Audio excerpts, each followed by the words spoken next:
My name is Jane, and I am a nurse in the ICU at Renji Hospital. 5 years ago, I survived a car accident that should have been fatal. But just as my soul was about to cross over, a critically ill little girl in the ICU suddenly went into cardiac arrest. At that moment, I felt compelled to return to the ward and used my remaining life force to save her. From that day, I found myself caught between the realms of life and death. In that instant, I felt my consciousness floating in a void, belonging neither to the living nor the dead. I thought I would be stuck in limbo forever until a mysterious old man appeared. Without saying a word, he placed a jade pendant around my neck. The moment the pendant touched me, a warm energy surged through my body, and I could feel my physical form again. From then on, I discovered I could continue working in the hospital like a normal person. I could touch patients, operate medical equipment, and even eat and drink. But every night, the jade pendant emitted a faint, green glow, reminding me that I was no longer among the living. What's worse, I had forever lost the chance to reincarnate, doomed to wander the world alone.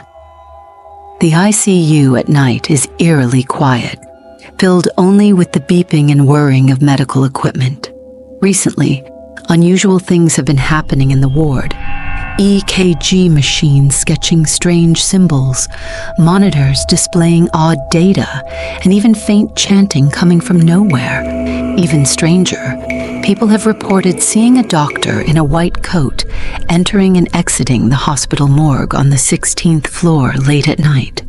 But our hospital only has 15 floors.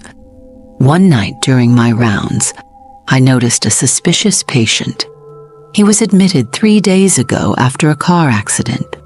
Although his vital signs were normal, I couldn't sense his soul. In my 5 years of walking between life and death, this was a first. As I examined him more closely, his eyes suddenly opened, and a flash of red light flickered in his pupils. "Watch out," a deep voice called out, and a golden light flashed. The patient immediately closed his eyes and became still. I turned around to see an unfamiliar male doctor who introduced himself as Kong Ming, an agent sent from the underworld to investigate anomalies. "Do you know why you're still here in the living world?" he asked, handing me a cup of hot coffee. "When you saved that little girl, you accidentally disrupted the natural order. The king of the underworld acknowledged your kindness and allowed you to stay in this form to accumulate virtue. But recently, some people have been breaking the boundaries of life and death, using modern technology to interfere with reincarnation." Through Kong Ming, I learned about a secret group called the Sanctuary Organization, conducting experiments within the hospital. They were using modified medical devices to collect the soul energy of dying patients in an attempt to unravel the mysteries of life and death. Our hospital director was a key member of this group. Their funding came from wealthy underground figures and mysterious global financiers desperate for immortality. The sanctuary claimed to have discovered a life field in higher dimensional space, an energy plane beyond the material world where human souls reside. Using quantum entanglement technology, they were trying to create a stable connection between the third dimension and this life field. The strange cases we'd encountered were the results of their experiments. They targeted critically ill patients, extracting their soul energy with specially designed quantum detectors and converting it into digital signals. Even more terrifying, they had developed technology to digitize souls and simulate human consciousness using AI. Their ultimate goal was to create eternal digital souls, allowing human consciousness to exist forever within quantum computers. To uncover the truth, Kong Ming and I began secretly gathering evidence. Using my unique status, I monitored suspicious medical staff without being noticed. Kong Ming, with his underworld credentials, tracked the peculiar cases. I noticed several unfamiliar doctors frequently appearing in the ICU at night. They would quietly tamper with certain patients, implanting strange red glowing chips. These patients' vital signs were normal, yet like the car accident victim, they had no detectable soul.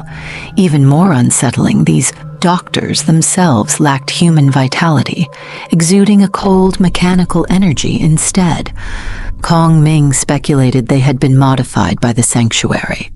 After weeks of surveillance, we discovered a hidden lab beneath the hospital. The area, supposedly a parking lot, was sealed off by a concealed alloy door. Security footage showed comatose patients being transported there at midnight. With great effort, we cracked the lab's encryption system. Inside, we found a massive data center with countless blinking servers forming a maze-like corridor. Screens displayed complex life waveforms and streams of quantum data. In the control room, we uncovered horrifying experiment records. The sanctuary's ultimate goal of immortality involved live experiments.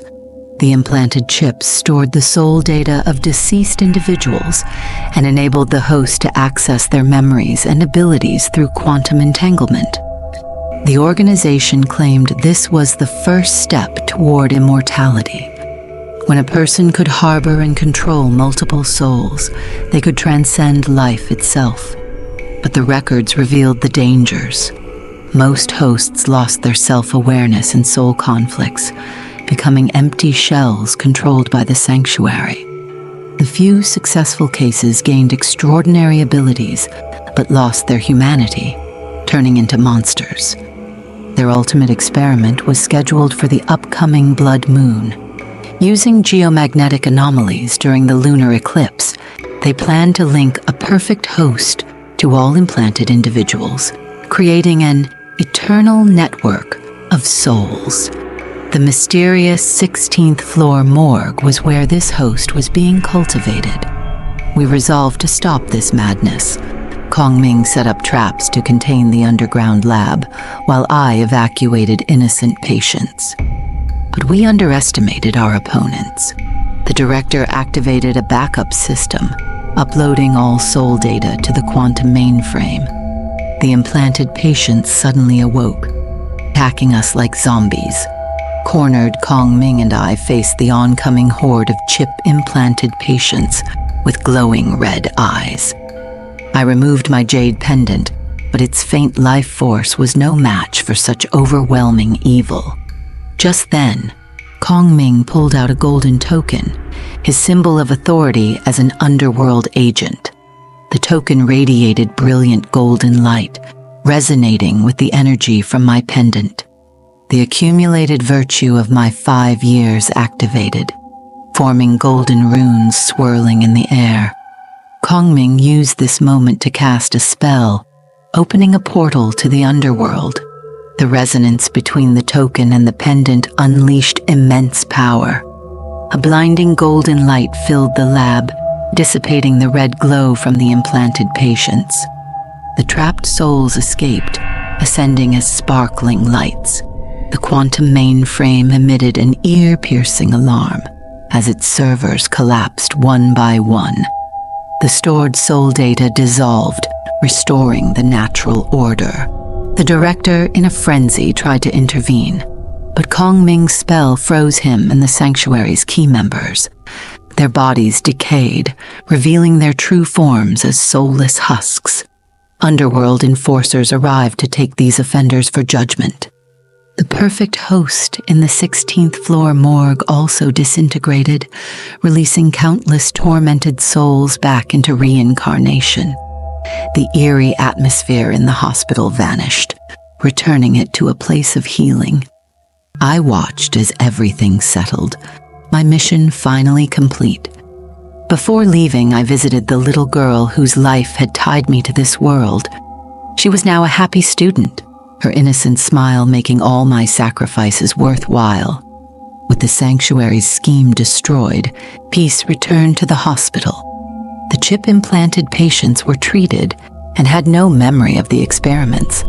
Standing on the rooftop, I reflected on the past 5 years. My journey as an intern, meeting the girl who changed my fate, and working with Kong Ming to protect lives all felt like yesterday. Kong Ming handed me a new document from the underworld. The king of the underworld recognizes your great service. You have 2 choices. Reincarnate with your accumulated virtue or stay as an underworld agent. I looked down at the bustling emergency room. Life was fragile and precious, filled with constant decisions between life and death. I had witnessed countless goodbyes and miracles. I choose to stay, I told Kong Ming. This path is mine to walk. There are still people who need help and mysteries to uncover. Kong Ming smiled knowingly. I thought you might say that. Here, this is your new token. He handed me a gleaming golden badge engraved with the words, Underworld Agent.